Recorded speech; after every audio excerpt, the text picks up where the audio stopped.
Praise the Lord. Greetings to you all.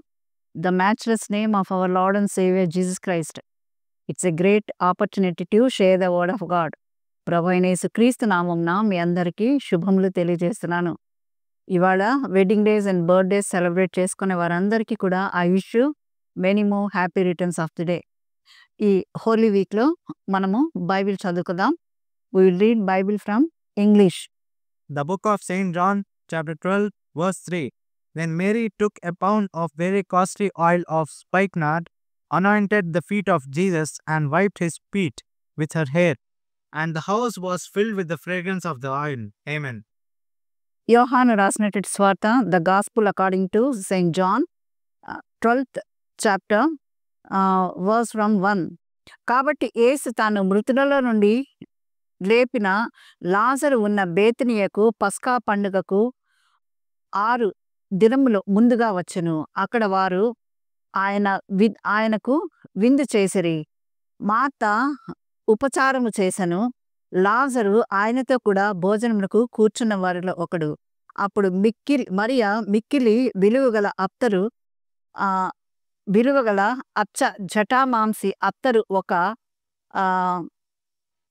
పేరునున్న ఎత్తి తీసుకొని వచ్చి యేసు పాదములకు పూసి తన తల వెంట్రుకలతో ఆయన పాదములను తుడిచెను. ఇల్లు ఆ అత్తరు వాసనతో నిండెను. ఆమెన్. ప్రార్థించుకుందాం. సర్వశక్తి కృపా కనికరం గల ప్రభా, నీ ఘనమైన అమూల్యమైన నామంకు స్తోత్రం చెల్లిస్తున్నాం. ప్రభా నాయన, ఈ యొక్క వాక్యమును మేము ధ్యానించుకొనిచుండగా నాయన వాక్యంలోని నాయన గొప్ప మర్మములు మీరు మాకు బయలుపరచమని అడుగుచున్నాం. నాయన వాక్య ప్రకారము నాయన తండ్రి మేము జీవించినట్లు నాయన నీ యొక్క వాక్యమును వెదజల్లబోచుండగా తండ్రి నీ యొక్క వాక్యమును మా హృదయములలో భద్రం చేసుకొని వాక్య ప్రకారం జీవించే కృపను మీరు మాకు అనుగ్రహింప చేయమని యేసయ్య అత్యున్నతమైన నామమున అడుగుచున్నాం తండ్రి. ఆమేన్. ఇక్కడ మనము చూసినట్లయితే ప్రభు అయినటువంటి యేసుక్రీస్తు వారు భోజనమునకు ఆయన ఆహ్వానింపబడినట్టు మనం చూస్తున్నాం.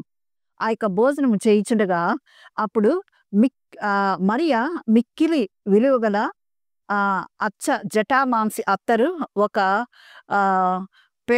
పేరునున్న ఎత్తు తీసుకొని యేసు పాదములకు పూసి తన తల వెంట్రుకలతో ఆయన పాదములను తుడిచెను.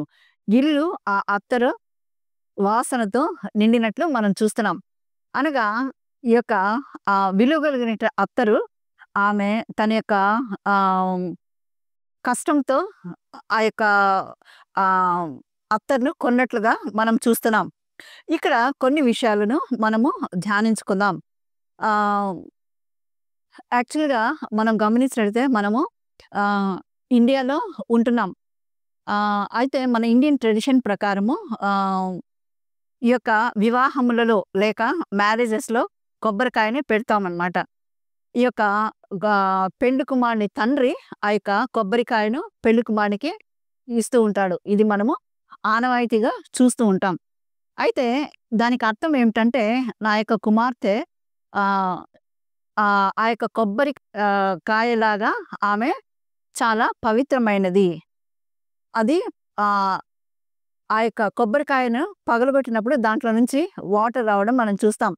అనగా నా యొక్క కుమార్తె హృదయము కూడా ఆ యొక్క కొబ్బరికాయలాగా పవిత్రమైనదిగా ఉండి ఆ యొక్క హృదయంలో నుంచి వచ్చేటటువంటి పవిత్రమైనటువంటి నీళ్లు యూజువల్గా వివాహ వేడుకలో మనం చూస్తుంటాం. స్త్రీలు అనగా పెళ్లి కుమార్తెలు చాలా దుఃఖంతో ముఖ్యంగా తన యొక్క తండ్రిని విడిచి తల్లిని విడిచి ఆ యొక్క కుటుంబంలో ఉన్నటువంటి సిబ్లింగ్స్ అంతా విడిచి వాళ్ళు ఇంకొక కుటుంబానికి వెళ్తూ ఉంటారు. కాబట్టి చాలా వేదనతో అప్పగింతల టైంలో మనం చూస్తుంటాం. బాధగా వేదనతో వాళ్ళు బాధపడుతూ ఉంటారు. అదేవిధంగా మనము గమనించినట్లయితే ఇక్కడ ఉన్నటువంటి ఆచార ప్రకారము యూదుల ఆచార ప్రకారం కూడా ఒక అత్తరు బుడ్డిని ఆమె తీసుకుని వచ్చి ప్రభు యొక్క పాదముల చెంత పగలగొట్టినట్లుగా మనం చూస్తున్నాం. అనగా ఆమె యొక్క ప్యూరిటీని ప్రభు యొక్క పాదముల దగ్గర ఆమె పగలగొట్టి తన యొక్క పాపములన్నిటినీ ఆమె ప్రభు యొక్క సన్నిధిలో ఒప్పుకుంటూ ఉంది.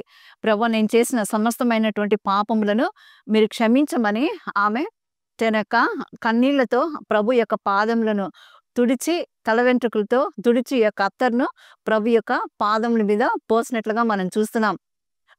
అనగా ఆమె యొక్క తన్ను తాను ప్రభువుకు సమర్పించుకొని ఆ యొక్క హృదయం అనేటువంటి కొబ్బరికాయ ఏ విధంగా కొబ్బరికాయలో నుంచి నీళ్లు వస్తాయో ఆ విధంగా ఈ యొక్క స్త్రీ తన యొక్క హృదయం అనే కొబ్బరికాయను పగలగొట్టి ప్రభువును ఆమె పశ్చాత్తాపడుతుంది. ప్రభు యొక్క సన్నిధిలో ఆమె కన్నీళ్ల నుంచి వచ్చేటువంటి కన్నీళ్లతో ప్రభు యొక్క పాదములను తుడిచి తన యొక్క తల వెంట్రుకలతో ఆమె తుడుస్తుంది. అప్పుడు కొంతమంది శిష్యులు ఇక్కడ అంటున్నారనమాట, ఈ యొక్క అత్తరు ఇంత కాస్ట్లీగా ఉన్నటువంటి అత్తరును ఎందుకు ఇలా వేస్ట్ చేస్తున్నావు, నువ్వు ఇది అమ్మి పేదవాళ్లకు దానం ఇయ్యొచ్చు కదా అంటే ప్రభు అంటున్నాడు 8వ వచనంలో బీదలు ఎల్లప్పుడూ మీతో కూడా ఉంటారు కానీ నేను ఎల్లప్పుడూ మీతో కూడా ఉండనని ప్రభు చెప్తున్నాడు. కాబట్టి ఆమె ప్రభు అయినటువంటి యేసు అంతేకాకుండా ఆయన శిష్యులలో ఒకడు అనగా ఆయనకు అప్పగింప నయ్యున్న ఇస్కరియోతు యూదా ఈ అత్తరు ఎందుకు 300 దేనారులకు అమ్మి బీదలకు ఇయ్యవలెను, వాడు ఇలాగూ చెప్పినది బీదల మీద శ్రద్ధ కలిగి కాదు గాని వాడు దొంగగా ఉండి తన దగ్గర డబ్బు సంచి ఉండందున అందులో వేయబడిన దొంగలించుచు వచ్చెను గనుక ఇలాగు చేసెను. కాబట్టి యేసు నన్ను పాతిపెట్టు దినము వరకే దినమునకే ఈమె దీనిని ఉంచుకొని నుంచుకొన నీయుడి, ఆమెను దీన్ని ఉంచుకొన నీయుడి, బీదలు ఎల్లప్పుడూ మీతో కూడా ఉందురు గాని నేను ఎల్లప్పుడు మీతో ఉండనని చెప్పినట్టు చూస్తున్నాం. ఇంకొక దగ్గర మనం చూసినట్టయితే ఎక్కడైతే ప్రభు యొక్క మరణము పునరుత్థానము గురించి మనము ఈ యొక్క వాక్యము వింటామో లేక చెప్తామో ఈ యొక్క మరియ పేరు కూడా అక్కడ వస్తుందని ప్రభు చెప్తారనమాట. కాబట్టి ప్రభు అయినటువంటి యేసుక్రీస్తు వారిని అత్యధికంగా ఈ యొక్క మరియ ప్రేమించినట్లుగా మనం చూస్తున్నాం. ఈరోజు మన యొక్క బ్రతుకులో మన యొక్క జీవితంలో అనేకమైనటువంటి బంధములు ఆ యొక్క విలువలు మనము కలిగి ఉండవచ్చు. అంటే మన యొక్క పేరెంట్స్, తర్వాత వచ్చి ఇన్లాస్, ఇంకా చూసినట్టయితే పిల్లలు, సిబ్లింగ్స్ అనేకమైనటువంటి బంధములతో ఈ యొక్క లోకంలో ఉండవచ్చు. అయితే వీటన్నిటికీ కంటే కూడా ప్రభు అయినటువంటి యేసుక్రీస్తు యొక్క మరణము మన కొరకు ఆయన మరణించి సిలువ వేయబడి 3వ దినంన మన కొరకు లేచి పునరుత్థానుడుగా లేచి మన కొరకు స్థలము సిద్ధపరిచిన పరలోకములకు వెళ్ళాడు. ఆయనతో కలిగినటువంటి ఆ యొక్క ఆత్మీయటువంటి సంబంధము ఎంతో మిన్నైనది, గొప్పగా ఉన్నటువంటిది, ఎంతో మిక్కిలి విలువ కలిగినదని ఈమె ఆ యొక్క అత్తరు ద్వారా మనందరికీ ఆ యొక్క మెసేజ్ ఇస్తుంది. కాబట్టి అటువంటి మరియ కలిగినటువంటి విశ్వాసము మనం కూడా మన యొక్క హృదయములలో నింపుకొని ఆత్మీయ జీవితంలో ప్రభువుకు దగ్గరగా మనం ముందుకు వెళ్ళాలని ప్రభు అయినటువంటి యేసుక్రీస్తు వారు మనల్ని కోరుచున్నారు. అటువంటి మంచి ఆత్మీయ జీవితంలో దేవుడు మనల్ని ముందుకు నడిపించును గాక.